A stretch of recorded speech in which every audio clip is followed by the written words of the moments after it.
Bien le bonjour, bienvenue. Aujourd'hui mes petites pépites, on se retrouve pour notre thread d'horreur du dimanche. Comme tous les dimanches, je vous ai sélectionné 3 petites histoires, ma foi, qui sont plus ou moins terrifiantes. Je me suis mise en mode pilou, il commence à faire un petit peu frais, hein, donc on se couvre, on ne tombe pas malade, hein. D'accord, on fait très attention. Avant ça, il y a une nouvelle bande son. Je pense que vous allez remarquer la différence. N'hésitez pas à me dire si vous préférez l'ancienne ou la nouvelle. D'ailleurs, c'est une abonnée qui m'a gentiment fait cette bande son. Je la remercie beaucoup. Sur ce, mes petites pépites, ne perdons pas plus de temps et c'est parti pour la première histoire.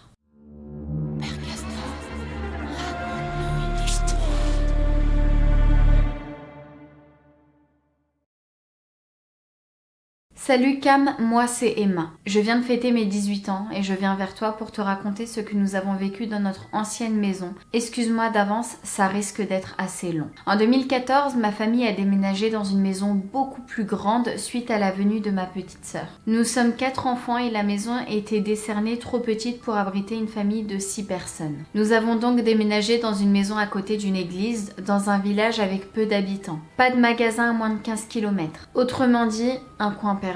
La maison était faite de 2 étages. Le rez-de-chaussée était notre maison et le premier étage la maison de nos voisines. Malgré la tristesse que nous avions de perdre nos amis, nous étions heureux d'avoir enfin de grandes chambres. Les voisins du haut étaient assez étranges et leur mère, qui habitait à 2 maisons de la nôtre, nourrissait les rats le soir, mais rien d'alarmant jusqu'au jour où le premier drame arriva. Un soir, nous initions des amis à faire un barbecue dans le jardin. Tout se passait bien jusqu'au moment où on vit les voisines nous regarder du haut de leurs fenêtres, car notre jardin était juste en face.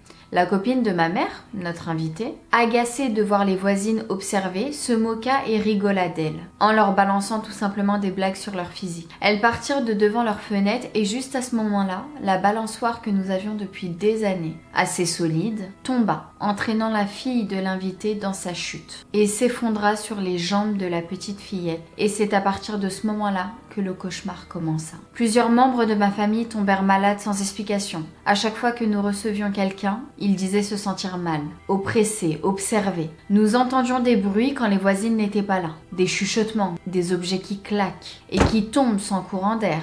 Des souris qui rentraient par le dressing alors qu'il n'y avait aucune fenêtre. Ma sœur disait voir un petit garçon qui ressemblait au Joker dans le couloir de notre chambre. Et suite à ça, elle a développé une phobie du noir, de peur de revoir cette créature. Nous commencions à faire des cauchemars et des rêves étranges. Un soir, je rentrais des cours et j'étais seule car ma petite sœur autiste nécessite des soins. Toute la famille l'accompagne jusqu'à ce que mon frère revienne du lycée. Mais alors que je rentrais comme à mon habitude, une voiture pour enfants électronique se déclenche toute seule et fit retentir des bruits qui ne pouvaient s'entendre que si on la faisait glisser ou si on s'asseyait dessus. Tous les bruits se mirent à retentir alors que j'étais seule à la maison. J'avais peur, mais ma mère croyait aux entités et elle m'a toujours appris à ne pas céder à la peur pour ne pas nourrir l'entité. Alors je fis mine de rien et j'ai chanté fort jusqu'à ce que quelqu'un rentre. J'ai raconté ça à ma mère et elle ne m'a jamais plus laissée seule après ça. Il faut savoir qu'on ne pouvait aller voir aucun prêtre puisqu'ils refusaient tous de venir. Et il n'y avait donc aucune cérémonie et les églises étaient fermées. Alors que, bizarre, le soir elles étaient toutes allumées. Peut-être des rituels, je ne sais pas. Les anecdotes que je vais te raconter à présent sont celles qui m'ont le plus marqué et qui m'ont fait vraiment avoir peur de cette maison. Je ne sais pas si tu connais le dessin animé Coraline,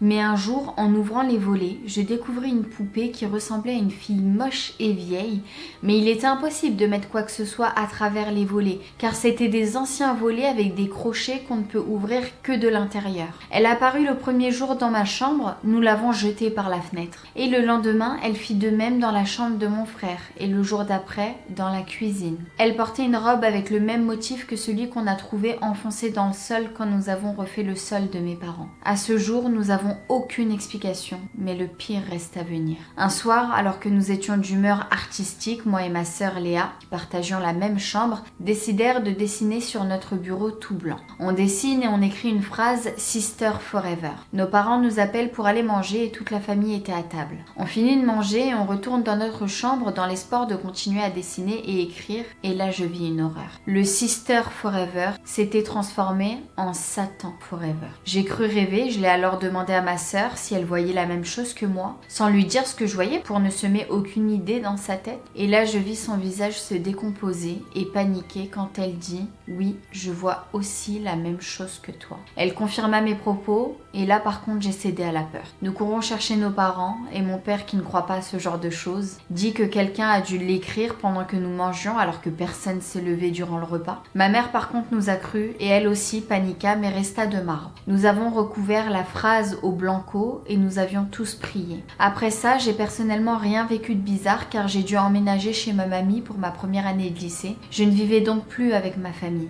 Nous n'avons eu aucune explication mais ma mère a confessé avoir vu des choses, notamment une dame avec la même robe que la poupée dans sa chambre et elle lui a dit qu'elle ne voulait aucun mal et que ma petite sœur était très mignonne. Elle lui a expliqué aussi que son mari les a pendus, elle et toute sa famille, sur les poutres de mon salon et quand nous avons regardé, il y avait des clous aux mêmes endroits. Je fais des cauchemars quand je reparle de cette maison. Désolée, c'est un peu long et merci si tu as pris le temps de me lire. Merci à toi pour ton histoire. Je sais pas quoi dire, franchement, c'est quoi ce délire? Alors déjà, la poupée, on en parle ou pas? Genre, elle revient à chaque fois. Tu la jettes, elle revient. La meuf, elle est plus têtue qu'Annabelle, quoi. C'est quoi le délire? Et puis le Sister Forever qui se transforme en satin. En satin, pas satin, Cam. En Satan Forever. A'udhu billah, ça fait trop peur. Franchement, ça fait trop flipper.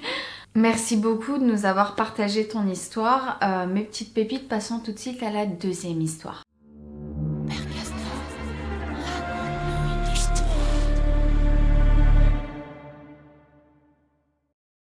Bonjour Cam et bonjour à tous. Je pense que vous pouvez vous installer confortablement, mon récit risque d'être long. Je m'appelle Maddy, tu peux mentionner mon vrai prénom. J'ai 21 ans et j'habite sur la Côte d'Azur. Ma maman est française et mon papa est portugais, très croyant. Maintenant que vous avez quelques petites informations, je peux vous conter mon histoire. Étant petite, j'étais beaucoup renfermée sur moi-même et très peureuse. Je vivais une vie d'enfant normale mais solitaire. Mes nuits me semblaient interminables. Une dame pleurait à mon chevet à 3 heures pétantes du matin pour que je lui accorde mon pardon. Bien entendu, j'étais trop petite pour comprendre ce phénomène et je me précipitais dans la chambre de mes parents pour leur raconter mon cauchemar. Vous avez compris que ce n'était malheureusement pas qu'un simple cauchemar. Cette période s'arrêta du jour au lendemain lorsque mon petit frère est arrivé. J'étais alors âgée de 5 ans. Quelques années plus tard, mon papa nous organisa un voyage au Portugal avec mon frère chez nos grands-parents. J'avais à peu près 15 ans à ce moment-là. Il faut savoir que nous ne voyions pas nos grands-parents souvent à cette période-là et ça faisait 8 ans qu'on ne les avait pas vus. Le trajet en voiture fut très long. J'avais un mauvais pressentiment indescriptible. En arrivant, ma grand-mère nous a fait visiter sa maison, enfin terminée. La maison est immense, avec 3 salons, 3 cuisines, 6 chambres, 2 grandes pièces de détente et enfin une pièce consacrée à la couture. En rentrant dans cette fameuse pièce, mon cœur palpitait et j'entendis une forte respiration et en regardant de plus près, une ombre noire se trouvait dans un angle. À ce moment précis, mon aventure paranormale commença. Cette ombre me suivait en permanence. J'ai essayé de me raisonner, de trouver une raison logique et rationnelle en me disant que ce n'était que mon imagination ou une angoisse de dormir dans un environnement nouveau. La première nuit, il est impossible pour moi de fermer l'œil. J'étais seule dans une grande chambre à l'étage tandis que tout le monde dormait au rez-de-chaussée. Je finis par tomber de fatigue vers 1h du matin. Quelques heures plus tard, le bruit de respiration forte recommença. En ouvrant les yeux, j'ai aperçu une silhouette dans le noir. J'avais l'impression qu'il m'aspirait toute mon énergie, je me sentais très faible. Les nuits suivantes étaient identiques. Au bout d'une semaine, cette ombre était plus forte que jamais. Après avoir passé une bonne soirée avec ma famille, 5 jours avant notre départ, j'ai décidé d'aller me chercher une canette de coca en pleine nuit. En montant les marches, j'entendis à nouveau cette respiration et là je suis tombée face à face avec cette entité. Je vis un homme me fixant. Prise de panique, je courus dans ma chambre et me mis tout bêtement sous la couette. J'étais paralysée par la peur, mon cœur battait si fort que j'ai cru qu'il allait transpercer ma poitrine. Quelques secondes après, le parquet de la chambre craquait sous le poids de cette chose. Et puis, Puis, d'un seul coup, j'ai eu l'impression que l'on me cria dans les oreilles. Le son était semblable à une onde puissance 1000.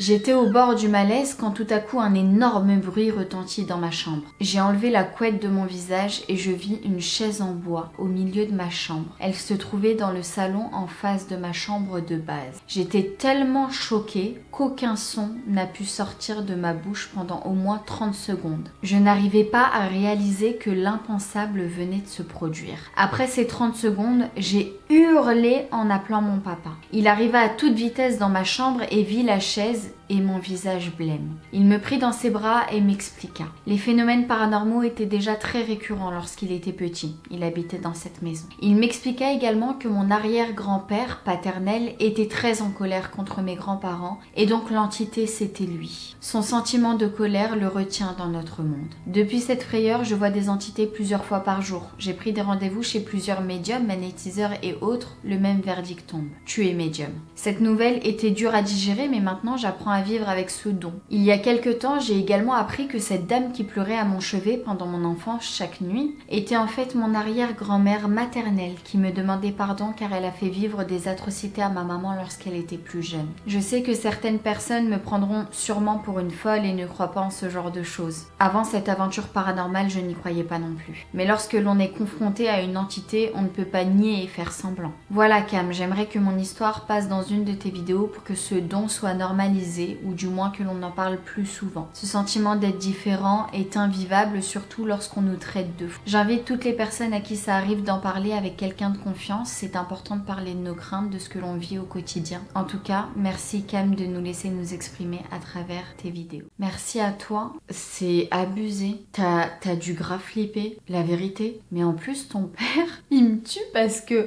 il vient tranquille et il dit « Ah oui, je t'ai pas dit ». Oui, dans cette maison, c'est vrai qu'il se passe pas mal de choses. J'ai oublié de te dire quelques petits détails. C'est ton arrière-grand-père, en fait. Oui. Non, mais je vais t'expliquer. Il me tue.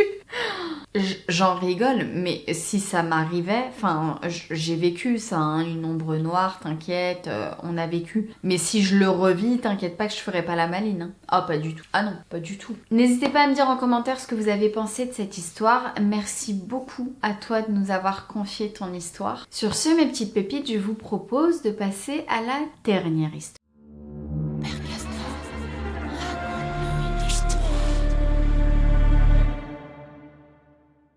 Bonjour Cam, je m'appelle Salima, pas besoin d'être anonyme. Avant de lire cette histoire, je te conseille de prendre un bon thé en espérant que cette histoire ne soit pas trop longue. T'inquiète. Ce que je vais te raconter s'est passé en août 2019 avec ma meilleure amie Lola. Nous avions loué un petit appartement Airbnb à Saint-Palais-sur-Mer en Charente-Maritime. Des petites vacances entre copines qui s'annoncent bien. Ou pas. Je dis ça, je dis rien. C'était un appartement dans une résidence au 2e étage. Le jour où nous sommes arrivés, l'hôte nous a fait visiter l'appartement un peu rapidement à mon goût, en nous précisant que nous avions pas de voisins cette semaine et que si nous voulions faire la fête, nous pouvions sans problème. Tout va bien, les vacances peuvent commencer. Des journées chill à la plage sont prévues. Lola, sportive dans l'âme, m'a demandé si ça me dérangeait pas qu'elle fasse un petit footing avant d'aller à la plage, ce qui sous-entendait qu'elle se réveillerait un petit peu plus tôt en me laissant dormir tranquillement. Nous dormions toutes les deux dans le même lit, la chambre étant séparée de la salle par une porte coulissante en verre trempé. Je t'envoie une photo de la porte que je vois du lit et de la vidéo de l'appartement.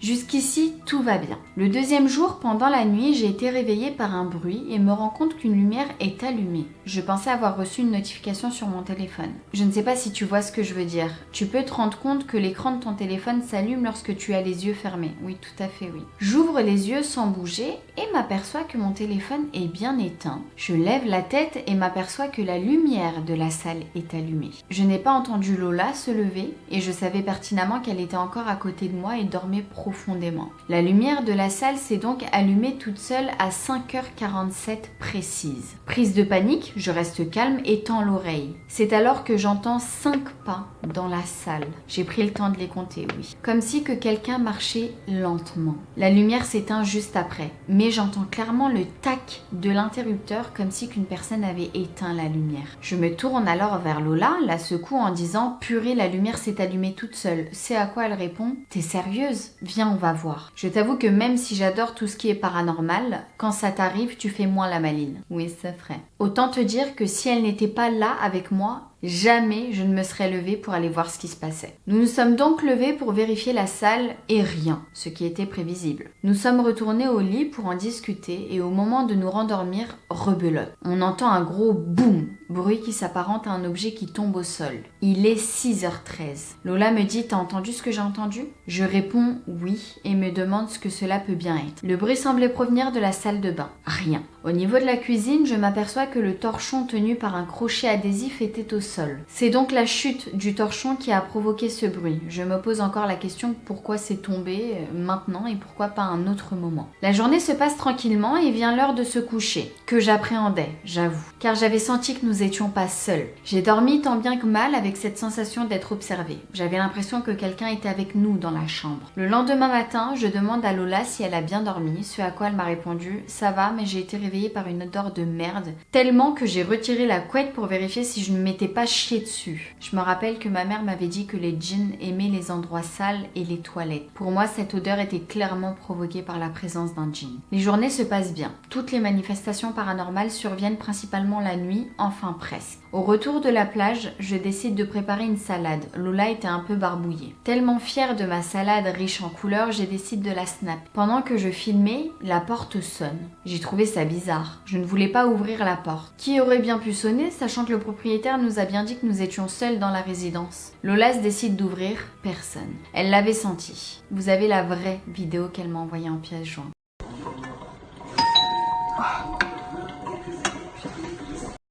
Il n'y a personne.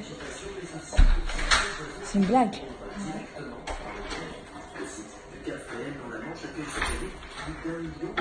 La nuit arrive, je décide de m'endormir avec du Coran dans les oreilles pour m'apaiser. Je ne dormais pas à l'aise, et lorsque le son se coupait entre les deux sourates, j'entendais des bruits sourds dans la salle, comme si quelqu'un jetait des billes au sol. Je n'arrivais pas à dormir correctement, je prends alors une grande inspiration, et aux alentours de 3h du matin, je me rends compte d'une odeur de renfermé. J'avais l'impression d'être dans un grenier, très bizarre. J'en ai fait part à Lola le lendemain matin, et la journée se passe normalement. Dernière nuit, toujours la même chose, les bruits sourds. Et je ressentais une chaleur comme si quelqu'un avait allumé le chauffage à fond. J'avais en plus de ça une forte envie d'aller aux toilettes, mais beaucoup trop en panique pour bouger. Le lendemain matin, Lola me dit « Je voulais trop pisser mais je voulais pas me lever. Par contre, il faisait trop chaud cette nuit, c'était trop bizarre. » Nous avons donc ressenti la même chose cette nuit. Dernier jour, enfin, il est temps de partir. Nous faisons un brin de ménage avant l'état des lieux. Nous attendions le proprio afin de lui rendre les clés à 9h30. 9h30, aucune nouvelle. Je dis à Lola que je suis sûre qu'il ne va pas venir. Et Lola, elle, est persuadée qu'il est juste en retard. Nous décidons de lui passer un coup de fil pour voir ce qu'il en est. L'homme en question était persuadé que nous quittions les lieux le lendemain et nous demande alors de laisser les clés dans la boîte aux lettres après notre départ. Je t'avoue que j'ai trouvé ça assez bizarre, cette façon de nous faire visiter l'appartement en 2 temps 3 mouvements et de ne pas être présent le jour du départ. Surtout que je voulais lui faire part de notre expérience afin d'avoir son avis sur la question s'il avait éventuellement déjà eu d'autres retours des autres locataires. Lola ne se pose pas plus de questions que ça. Quelques minutes après, elle se confie à moi. Tu sais, hier, il s'est passé un truc chelou, mais je voulais pas t'en parler, pour ne pas te faire flipper. Et elle rajoute, quand j'étais assise sur le canapé, quelqu'un a toqué 2 fois à la vitre, mais je n'y ai pas prêté attention. Qui aurait pu toquer chez nous alors que nous étions au 2e étage? À moins de prendre une échelle. Enfin bref, voilà comment se sont déroulées nos vacances. Au-delà de tout ça, nous avions bien profité. Je suis encore étonnée moi-même d'avoir tenu 5 jours avec tous ces phénomènes inexplicables. Pour finir, j'en ai parlé à ma cousine cousine d'Algérie qui a comme un don. En effet, elle ressent les choses. Je lui ai tout raconté sur WhatsApp et je lui ai envoyé la vidéo de l'appartement afin d'avoir un avis sur le sujet. Sa réponse a été sans appel. Il faut que vous quittiez les lieux. Il y a des gens de l'autre monde qui ne sont pas contents que vous soyez là. Ils vous demandent de partir. Nous avons quitté les lieux à la fin de la location et j'ai quand même tenu à dire au revoir avant de claquer la porte.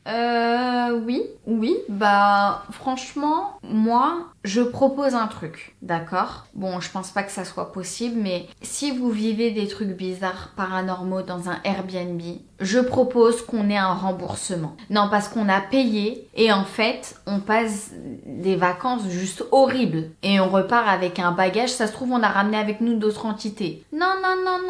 Moi, je propose ça. Mais je sens qu'il y a 2 ou 3 petits filous qui vont inventer des histoires pour se faire rembourser à tout va. Donc, c'est pour ça que du coup, on pourra pas faire ça. Ce qui est dommage, hein, parce que tu payes pour des vacances et finalement, tu passes des vacances de merde, quoi. Appelons un chat, hein. Ça sent mauvais, t'as chaud, t'entends des bruits, tu dors pas bien. Ouais, forcément, tu profites pas de tes vacances, c'est pas possible. Mais forcément, après, ils le disent pas, hein. C'est pour ça, quand vous prenez des Airbnb, faites grave attention, parce que vous savez pas si l'endroit est hanté ou pas, tu vois. Moi, je propose de faire une petite prière, tu vois, avant d'entrer dans les lieux. Tu purifies un petit peu, je sais pas, tu fais quelque chose, tu vois.